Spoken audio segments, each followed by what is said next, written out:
Bonjour à tous, chers amis, bienvenue sur Radio J en ce dimanche. Nous avons le plaisir, nous avons l'honneur de recevoir un grand ami de Radio J, depuis toujours, qui est Marek Alter. Bonjour, cher Marek. Bonjour. On ne vous présente auprès d'aucun de nos auditeurs. Vous êtes écrivain, vous êtes réalisateur de films, vous êtes aussi un militant, et vous avez toujours été un militant infaillible d'Israël. Vous avez signé récemment vos mémoires. J'avais eu d'ailleurs la chance de les lire et de les chroniquer dans l'Express. Je rêvais de changer le monde aux éditions Robert Laffont. C'est un très beau livre que je recommande aussi chaleureusement à tous ceux qui ne l'auraient pas encore lu. Et vous signez cette semaine un nouveau livre, celui-là pas chez Robert Laffont mais chez Michel Lafon, qui s'intitule Pourquoi les Juifs, avec une belle Magen David. C'est un livre passionnant. Étoile jaune. Oui, c'est un livre passionnant sur l'antisémitisme, sa résurgence, ses formes nouvelles, mais aussi, j'allais dire, ses permanences au cours de l'histoire bimillénaire de la civilisation occidentale. On va y revenir dans un instant avec nos amis, nos chroniqueurs de ce jour. L'ami Gil Michaeli, directeur général de Causeur, toujours fidèle au poste. Bonjour Gil. Bonjour. L'ami Nelou Cohn, toujours fidèle au poste aussi, directeur de l'antenne de Radio J et réalisateur de documentaires. On parlera d'ailleurs dans un instant, cher Nelou, du documentaire que vous signez et qui passe jeudi 16 à la télévision le soir et qui est consacré à un pogrom très largement oublié dans la mémoire collective, en tout cas dans la mémoire française, qui était le pogrom de Yazi. Votre documentaire co-réalisé avec William Carell s'intitule La mort en face. Alors, je signale tout de suite, en trêve de, pour un moment de plaisanterie, mais ça n'est pas tout à fait une plaisanterie, que la Roumanie va être au cœur de cette émission, non seulement en raison de votre documentaire sur le pogrom de Yazi, mais aussi parce que les Roumains sont très représentés aujourd'hui, avec Gil Michaeli, qui est d'origine roumaine, et vous, Nelou, qui êtes également d'origine roumaine. Voilà, donc vous savez à quoi vous en tenir, mon cher Marek. Faites attention, le polonais en vous est cerné par des Roumains. Je vais essayer de vous aider tout au long de cette conversation. Alors, pourquoi les Juifs ? Moi, j'ai envie de vous demander, surtout en introduction de cette conversation, dans un climat qui, depuis 2012, s'est considérablement tendu pour les Juifs en France, avec un certain nombre d'assassinats, on y reviendra bien sûr, les derniers sont au cœur de l'actualité judiciaire. Les Juifs, aujourd'hui, sont ciblés en tant que tels et parfois sont tués comme Juifs dans la société française. Est-ce que c'est aussi ce contexte absolument tragique et absolument inédit depuis la libération, depuis 1945, qui vous a conduit, Marek, à vous intéresser à votre tour à cette question de l'antisémitisme et de ses résurgences? Pas seulement. Parce que je pense que les Juifs vont vivre une très difficile année 2020, et partout dans le monde. Mm-hmm. Donc, c'est pas seulement un phénomène français. Je vous donne un exemple en Amérique. Il y a 2 semaines, j'étais aux États-Unis et notre ambassadeur, l'ambassadeur de France, Philippe Etienne, a organisé une rencontre avec des éditeurs américains. Je leur ai proposé mon livre que vous avez entre les mains, Pourquoi les Juifs ? Et ils m'ont dit, oui, c'est intéressant. Il faut que ce livre soit lu par beaucoup de Français parce que depuis l'affaire Dreyfus, la France est le terreau de l'antisémitisme. Mais pour nous, ça ne nous pose pas vraiment de problème. Depuis une semaine, mon éditeur a reçu une dizaine de coups de fil des éditeurs américains qui veulent l'acheter très vite et les sortir très vite en Amérique. Ça veut dire que donc dans les élites culturelles, éditoriales, journalistiques américaines, il y a d'un seul coup. Ouais, c'est comme s'il y avait donc, Marek, une prise de conscience que les États-Unis ne sont pas indemnes du poison antisémite. Et d'ailleurs, on peut citer, je sais, vous l'avez lu, c'est évident, A Plot Against America, c'était un des derniers romans de Philip Roth avant sa mort. Il imaginait ce qu'eût été la victoire du pro-nazi Charles Lindbergh en 1940. En effet. Et quelle enfance il aurait eu si les États-Unis avaient basculé du côté des puissances de l'Axe à ce moment-là, au lieu de prendre la tête, bien sûr, du camp de la liberté et de la démocratie. Mais alors quand même un mot, ne restons pas tout de suite sur les États-Unis, quand même un mot sur le contexte global, c'est-à-dire la résurgence d'un antisémitisme à large échelle, très répandu, non pas bien sûr dans les élites politiques européennes, celles-ci en sont indemnes aujourd'hui, c'est la grande différence avec les années 30, mais très répandu en revanche dans l'opinion publique. Vous nous dites à un moment qu'il y a donc cette distinction évidemment essentielle entre l'antisémitisme et l'antisionisme, mais cette distinction est très relative, puisque, on le sait, vous l'écrivez, pour les antisémites, l'objectif c'est la mort des Juifs, pour les antisionistes, c'est la mort d'Israël. Moi, mon sentiment, et vous allez nous dire dans un instant, moi, mon sentiment, c'est qu'aujourd'hui, l'antisémitisme le plus efficace, le plus actif, le plus dangereux, c'est l'antisémitisme qui se dit dans la langue de la haine d'Israël. C'est l'antisémitisme qui prend appui sur la haine d'Israël comme vecteur. Est-ce que j'ai raison ? Vous avez peut-être raison, mais je suis pas tout à fait d'accord. Ouais. Peut-être moi j'ai tort. C'est que même si demain les Israéliens signent la paix avec les Palestiniens, si il n'y a plus de problème palestinien, sur le quoi s'appuie la haine d'Israël aujourd'hui dans les universités surtout. Ah bah presque exclusivement. Voilà. Bon. Donc même si il n'y a plus de problème politique en Israël, les Juifs seront en danger partout dans le monde. Pourquoi ? Parce que Goethe a résumé ça avec une seule phrase. Les Juifs sont le thermomètre du degré d'humanité de l'humanité. Alors l'humanité française, elle est moins humaine qu'en 1945 ? Non, l'humanité tout entière est en dérive. Les gens savent pas où ils vont. Les grandes idéologies sur lesquelles s'appuyaient nos parents, les rêves collectifs, des changements de monde, le meilleur mot du monde pour nos enfants, c'est fini. Voilà. Aujourd'hui. Ça, c'est ce que un philosophe, Jean-François Lyotard, Marek-Alter, avait appelé la fin des grands récits. La fin des grands récits nous bouleverse. Vous avez lu le récit, qui est aussi un récit autobiographique de Marek-Alter sur la question de l'antisémitisme. Gil Michaeli, qu'est-ce que vous en avez retenu ? Alors, ma question, c'est, est-ce qu'à un moment donné, dans les années 50 ou 60, vous avez eu l'impression que l'antisémitisme, c'est derrière nous, que ça fait partie de l'histoire, que le monde a changé, que l'homme a changé, et qu'il n'y aura plus d'antisémitisme? Non, qu'il n'y ait plus d'antisémitisme, alors ça sera le temps de Messie. Oui, mais dans les années 50, 60, 70, beaucoup pensaient que c'est derrière nous. Vous savez, vous connaissez cette blague très bien, certainement. Quelle est la différence entre les optimistes et les pessimistes ? C'est que les optimistes ont été brûlés à Auschwitz, les pessimistes, c'est nous. Nous sommes encore vivants. Donc, si les Juifs, est un peu les thermomètres, comme disait Goethe, des degrés d'humanité de l'humanité ne va pas dans le bon sens. Les gens ont peur. Quand on ne sait pas où on va, on a peur.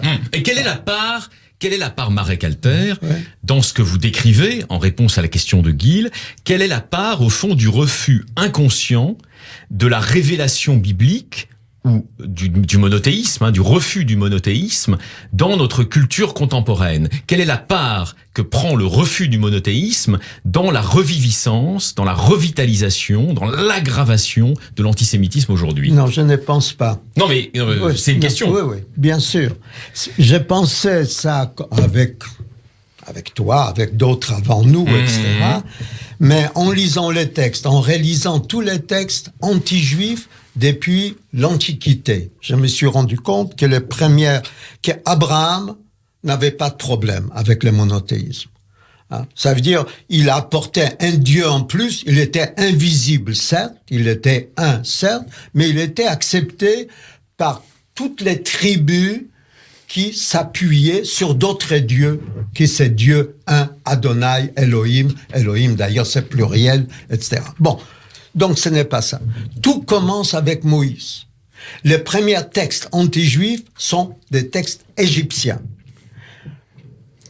Moïse introduit, c'est l'emmerdeur de l'histoire, il introduit dans le monde une idée révolutionnaire, les 10 commandements.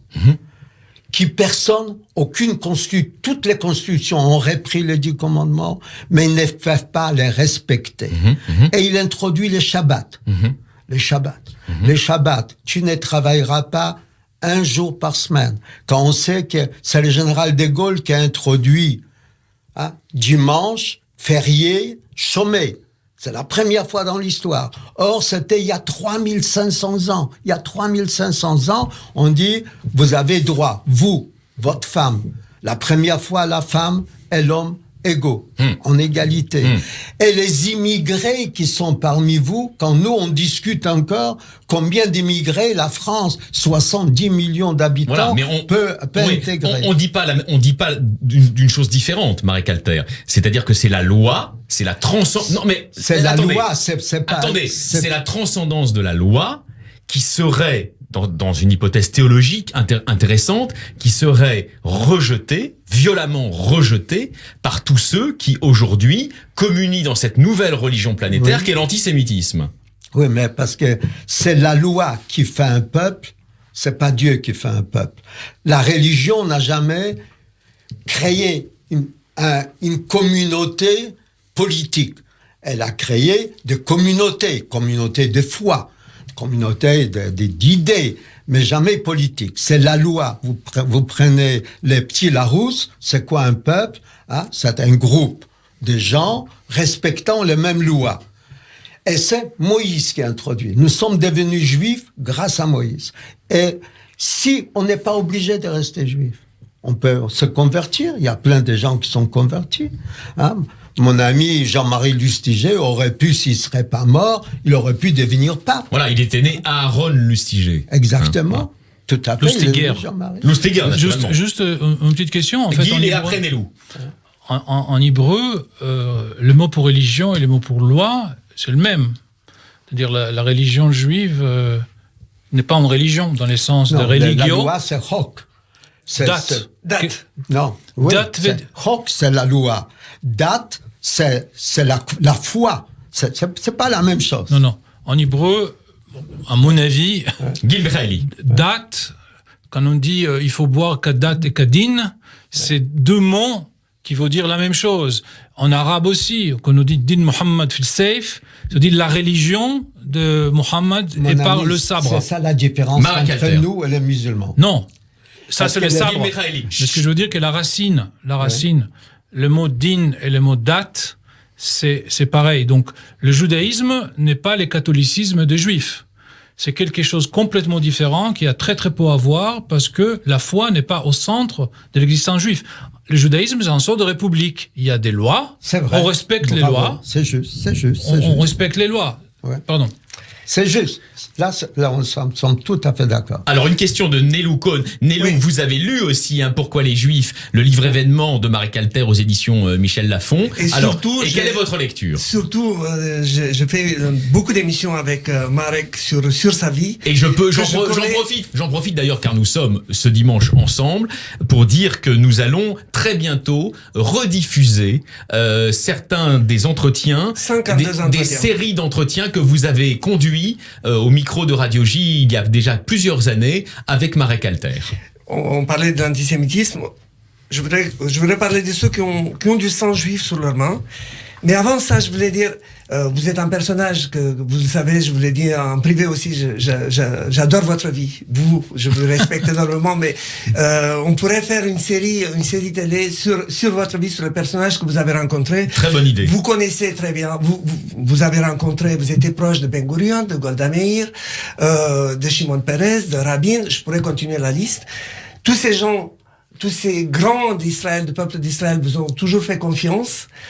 Et en même temps, vous avez rencontré Nasser, qui a du sang juif sur les mains.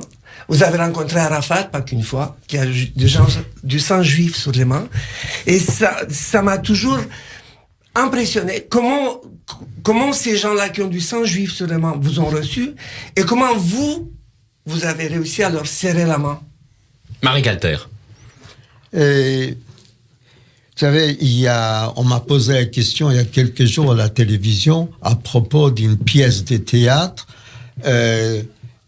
Thierry Lhermitte qui joue un texte de Simon Wiesenthal.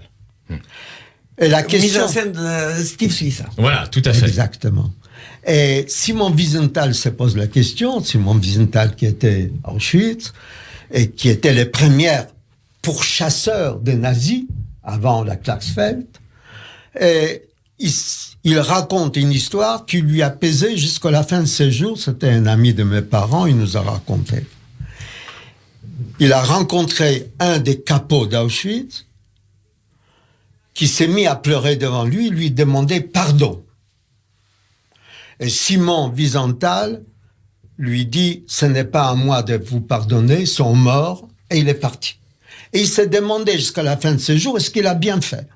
Alors, moi, on me demande à la télévision française, France 2, voilà, et vous, qu'est-ce que vous aurez fait? D'après notre loi, on pardonne. C'est pour ça qu'il y a les Kippour, surtout quand on vous demande pardon.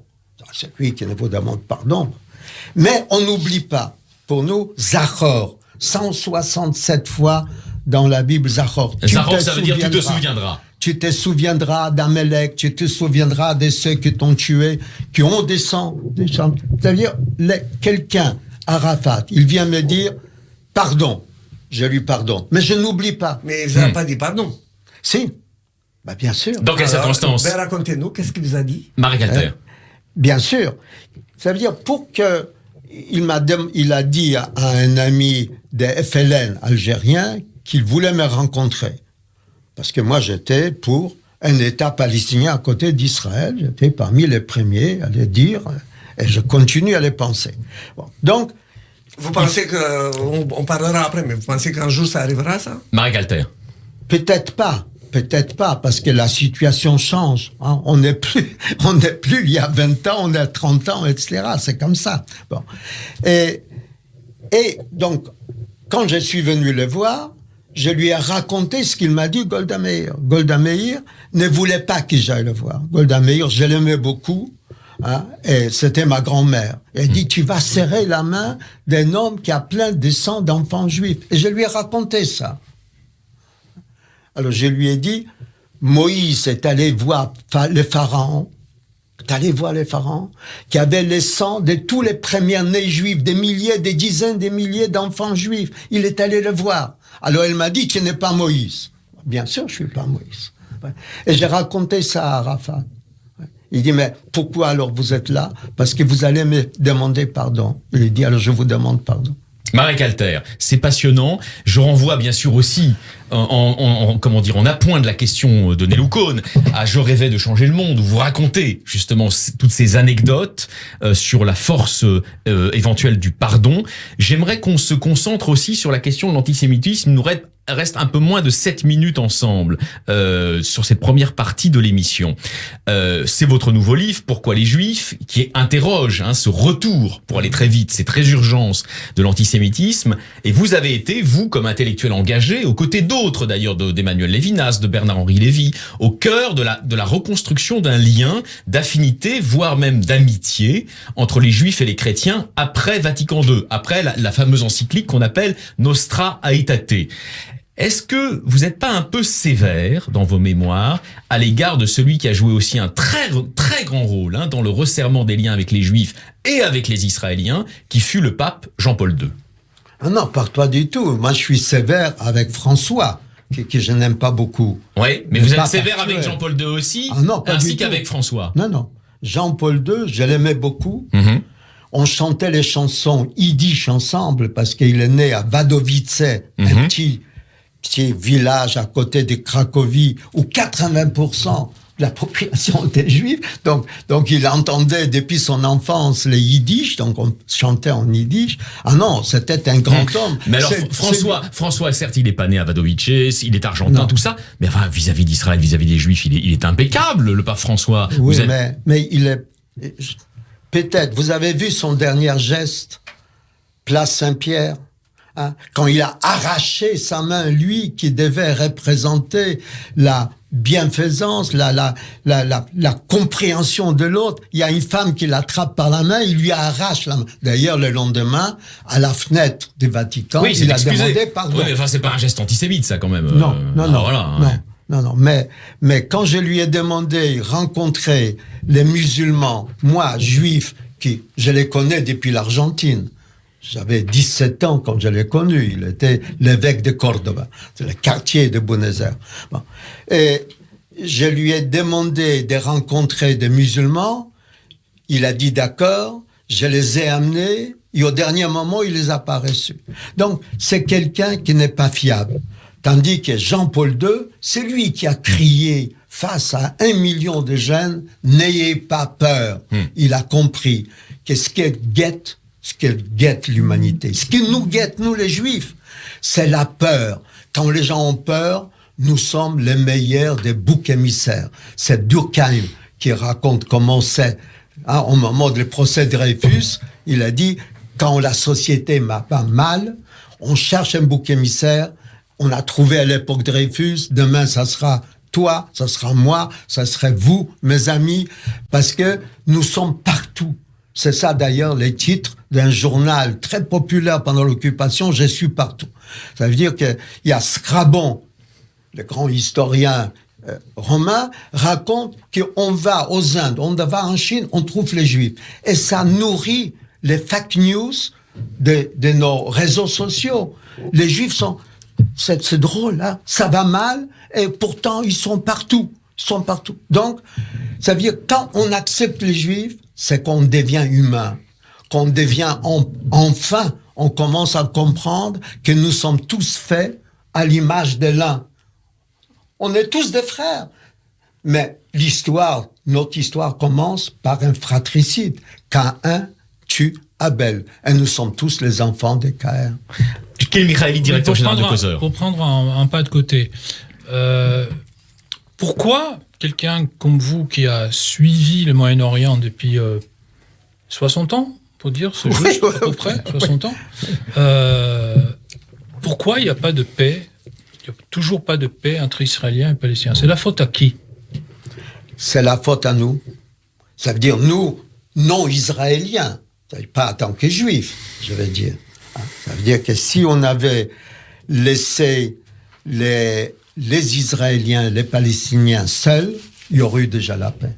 C'est ce qui s'était passé pendant les accords d'Oslo. Les Norvégiens étaient extraordinaires.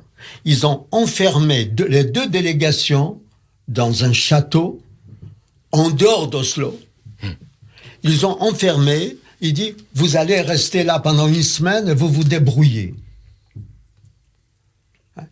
Et ils sont devenus amis d'un seul coup parce qu'ils allaient téléphoner. Ils disent, vous téléphonez à qui? À ma femme. Vous avez des enfants? Oui, j'ai des enfants. Ah oui, mais moi aussi j'ai des enfants, j'ai des problèmes.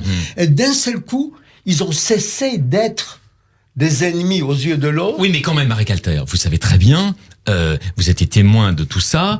En 2000, il y a des négociations qui s'appellent Camp David 2. Il y a le premier ministre israélien Ehud Barak. Il y a votre ami Yasser Arafat. On peut dire que les négociations ont été menées bilatéralement par les uns comme par les autres.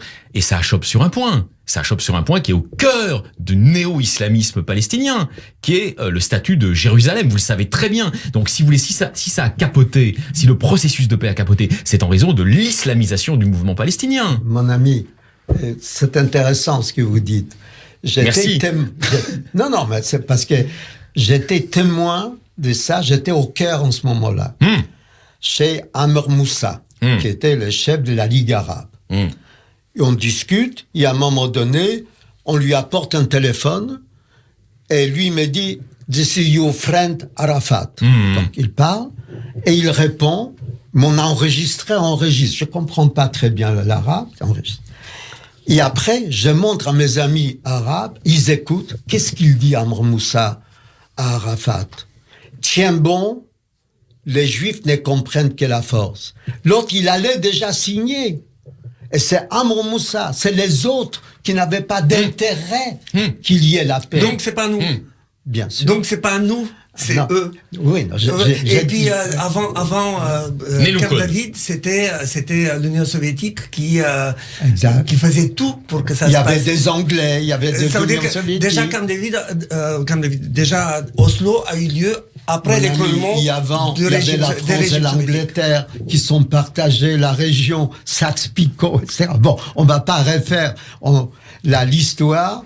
Il y a mon ami Alexis qui me montre que le temps file. Merci. Moi, je m'appelle Alexis Chronos. Merci beaucoup, Marek Alter. On est toujours avec vous. Nous sommes avec Nelou Cohn, nous sommes avec Gil Michaeli. Nous vous interrogeons sur Pourquoi les Juifs aux éditions Michel Lafon. On se retrouve après une courte page en couleur.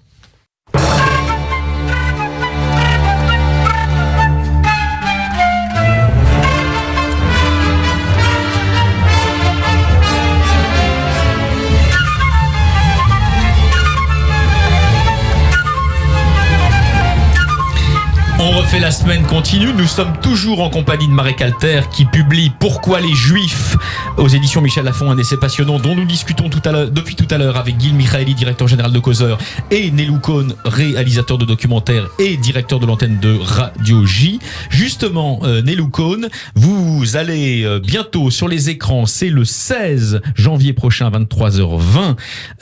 Vous allez faire sortir un documentaire absolument passionnant, La mort en face, le pogrom de Iași. Alors Iași, c'est la 4e ville de Roumanie, dont vous êtes d'ailleurs originaire, où en 8 jours, au tout début de l'été 1941, près de 15 000 juifs ont été assassinés avec l'aide, on peut le dire, très active de la population roumaine alentour. Vous consacrez un documentaire avec des témoignages aussi de survivants de ce massacre, et ce documentaire a été vu par Marek Alter. Marek, qu'est-ce que vous avez pensé justement des témoignages rassemblés par Nelou Cohn et par William Carrel?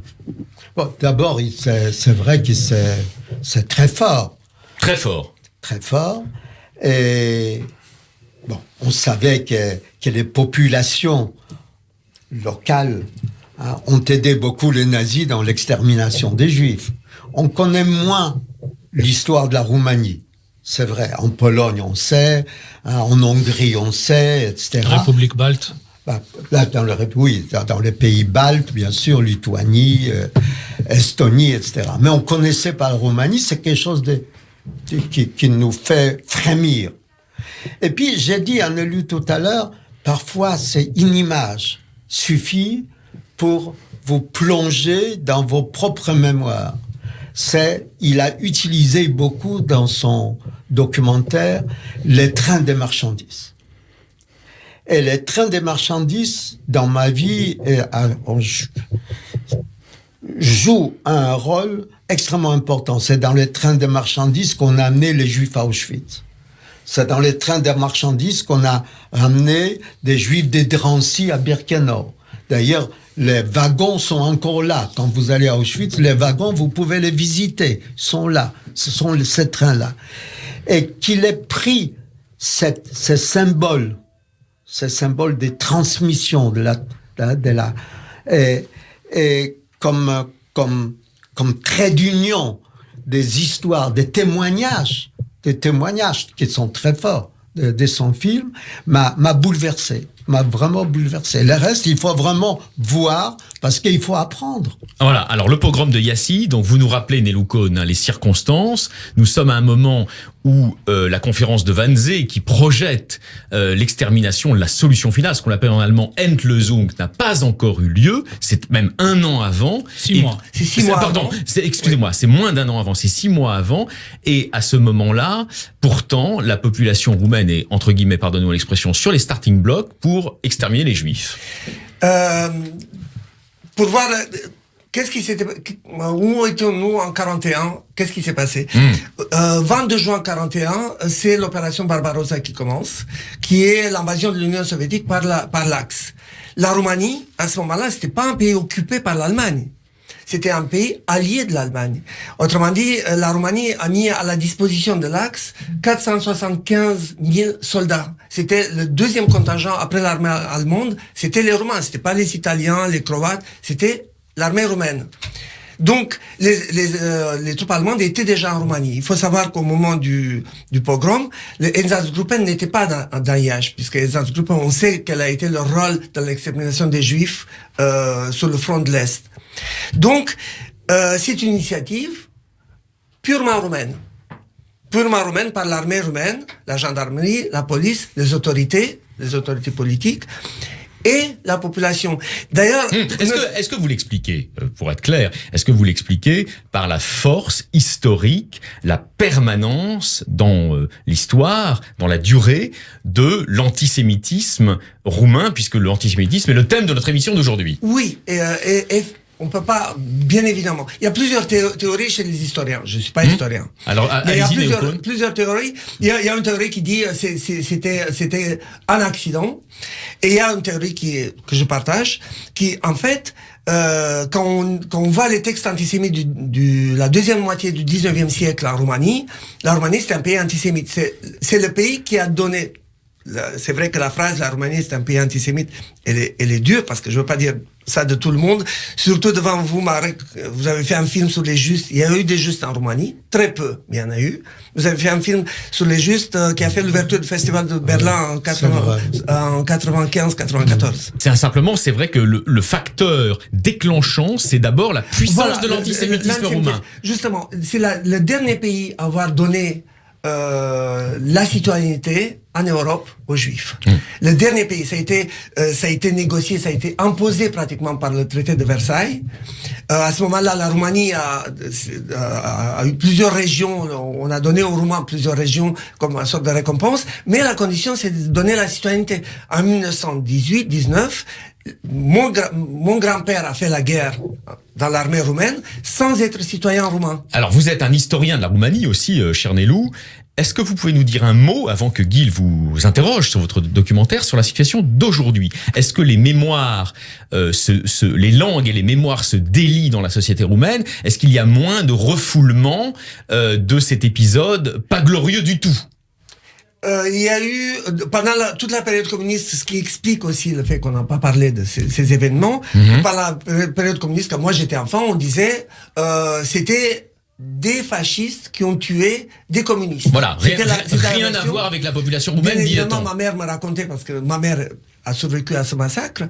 Donc, je savais nous on savait, mais il fallait surtout pas en parler à l'extérieur. Mais alors, est-ce qu'il y a eu depuis l'équivalent de ce qu'a été, non, mais le moment auquel Marek, Bernard-Henri Lévy, Serge Klarsfeld ont participé dans les années 80, qui a été le retour sur Vichy? Est-ce qu'il y a eu l'équivalent dans la société roumaine depuis? Ça a été grâce à la chute du communisme.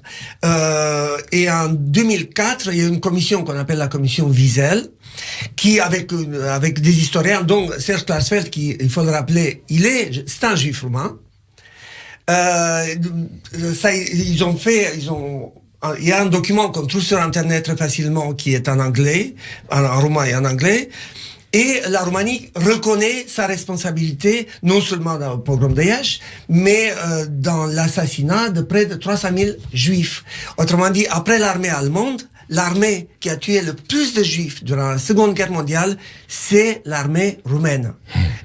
Si on fait un calcul rapide, ils ont tué entre le 22 juin 41 et 23 août 44, en moyenne 215 juifs par jour. Effrayant. Donc la mort en face, ça passe jeudi soir prochain à 23h20 sur France 3. Et vous l'avez vu, vous aussi, hein, cher Guil? Oui, c'est effrayant. C'est effrayant parce que, plus qu'ailleurs, à mon avis, la population locale et l'État, c'est surtout l'État, parce que dans les pays baltes, l'État s'est écroulé quand les Allemands sont arrivés. Il n'y avait plus d'État. C'était des pays occupés par les Soviétiques, réoccupés par les Allemands, et on se retrouve face à des chefs de milice, chefs de partis, mais l'administration n'existait plus. La justice n'existe plus. Tandis que là, l'État roumain est là. Exactement. La police, l'armée. La police, l'armée, le gouvernement, et il y a une politique de l'État. C'est organisé par l'État et les Allemands jouent un rôle mineur. Exactement. Et la population participe à tel point, c'est un pogrom qu'on n'a jamais vu dans l'histoire des pogroms, c'est des couples, mari et femme, qui tuent des juifs. Jusqu'à maintenant... c'est la parité. Non, jusqu'à maintenant, c'était des hommes qui perpétraient ce genre de massacre. On a rarement vu des femmes... Il faut juste dire, on n'a pas dit ça, 14 000 morts. 14 850. Et ça, c'est les chiffres donnés par la communauté. Ça veut dire c'est les juifs qui manquent dans les registres de la communauté. Mais les autorités elles-mêmes, un an après, ils trouvaient pas, entre guillemets, 13 500 juifs. Ça veut dire qu'eux-mêmes, ils ont reconnu que ces juifs-là ont disparu. Bon. En tout cas, votre documentaire est remarquable, il est glaçant aussi, La mort en face. C'est donc sur France 3 ce jeudi 16 janvier à 23h20. On espère que le maximum de nos auditeurs le regarderont. Bravo Nélou Cohn, bravo aussi à votre ami William Carrel. Tout à fait. C'est vraiment saisissant, hein. Vous êtes d'accord Marek, hein? Tout à fait. Tout à fait saisissant. J'aimerais qu'on dise un mot pour finir cette émission passionnante, puisque c'est aussi lié au thème de l'antisémitisme. J'aimerais qu'on dise un mot d'Israël. Moi, mon sentiment, Marek Alter, c'est que face à l'antisémitisme iranien, Israël n'a jamais été aussi en danger. Est-ce que vous le partagez? Non, Israël est tout le temps en danger. C'est vrai. dire, même sans Iran, il était en danger en 67. Heureusement que les Juifs ont tiré une leçon de l'histoire. Pourquoi est-ce que nous, on transmet l'histoire? Pour en tirer une leçon. Autrement, c'est pas la peine. Donc, mais est-ce que ils ont attaqué les premiers. Est-ce que vous tremblez pour Israël quand vous apprenez par je tremble tous les jours. Marek, oui, mais quand vous apprenez par la voix du chef du chef de l'état-major israélien Aviv Koravi qu'il y a aujourd'hui une menace létale contre l'État d'Israël, contre les populations d'Israël en raison, disons, de ces nouveaux missiles dont le régime iranien dispose et fait disposer ses affidés. Est-ce que vous tremblez pour l'État juif? Est-ce que vous craignez qu'à basse intensité, il y ait aujourd'hui des attaques iraniennes ou des attaques d'alliés de l'Iran contre les populations civiles d'Israël sur l'ensemble du territoire israélien? C'est possible, mais je ne crois pas. Pourquoi? Pourquoi? Parce que les Iraniens, c'est eux qui ont inventé les jeux d'échecs. Vous savez, les Perses. Hein? Ça veut dire que... Et ils savent que quand on avance une pièce, hein, vous pouvez être échec et mat. Échec et mat, ça veut dire la mort du roi, en perse. Nous avons, j'ai dit nous, vous voyez, je m'identifie déjà avec Israël. Israël a des bases militaires en Azerbaïdjan. C'est à la frontière de l'Iran. À la seconde où les premières fusées vont tomber pas loin de Tel Aviv, il n'y aura plus d'installation militaire iranienne en Iran. Bon. Ça se passerait exactement ce qui s'était passé avec l'aviation de Nasser, quand Nasser voulait faire la guerre à Israël. Cher Marek Alter, puissiez-vous être entendu. En tout cas, on suit la situation avec vous. On vous réinvitera très bientôt sur Radio J. C'était passionnant. Merci à mes camarades et amis. Gil Michaeli, directeur général de Causeur. Nelou Cohn, directeur de l'antenne de Radio J. Je rappelle, Nelou Cohn, votre documentaire La mort en face, c'est sur France 3. C'est jeudi prochain, c'est à 23h20. Je rappelle, Marek Alter, votre livre Pourquoi les Juifs, avec une belle étoile jaune, comme vous avez dit, aux éditions Michel Lafon. Merci. C'est important, c'est important l'étoile jaune. À très bientôt, cher Marek. Merci.